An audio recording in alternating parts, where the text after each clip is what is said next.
গতকাল হার্জিন বাজারের কাছ থেকে একজন ফোন করে আমাদের জানায় একটি মা কুকুর মুরগি দরমার ভেতর ঢুকে গিয়েছে এবং প্রচণ্ড চিৎকার করে কান্নাকাটি করছে। আমাদের গ্রুপ সদস্য বাপাদিত্য সাহা এবং আকাশ কুকুরটিকে দেখতে গিয়ে দেখে কুকুরটির ভেজানা থেকে দুর্গন্ধযুক্ত সিক্রেশন হচ্ছে। পরীক্ষা করে দেখা যায় কুকুরটির পেটের বাচ্চাগুলি মারা গিয়েছে এবং পেটের ভেতরেই পচন শুরু হয়ে গিয়েছে। তৎক্ষণাৎ কুকুরটিকে রেস্কিউ করা হয় এবং আমাদের ওটিতে ওর অপারেশন শুরু করা হয়।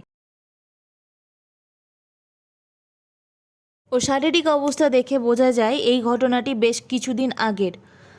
সেই কারণেই পেটের ভেতরে বাচ্চা মারা যাওয়ার পর সেখানে পচন শুরু হয়ে গিয়েছে। শারীরিক অবস্থা মোটেও ভালো নেই। আমরা আপ্রাণ চেষ্টা করছি তাকে সুস্থ স্বাভাবিক জীবনে ফিরিয়ে আনার।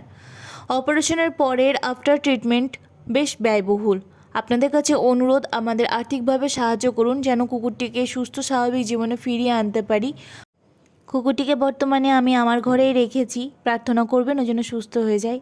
ওকে সুস্থ করার জন্য আর্থিকভাবে আমাদের সাহায্য করুন। আমাদের ব্যাংক ডিটেলস কমেন্ট বক্সে দিলাম।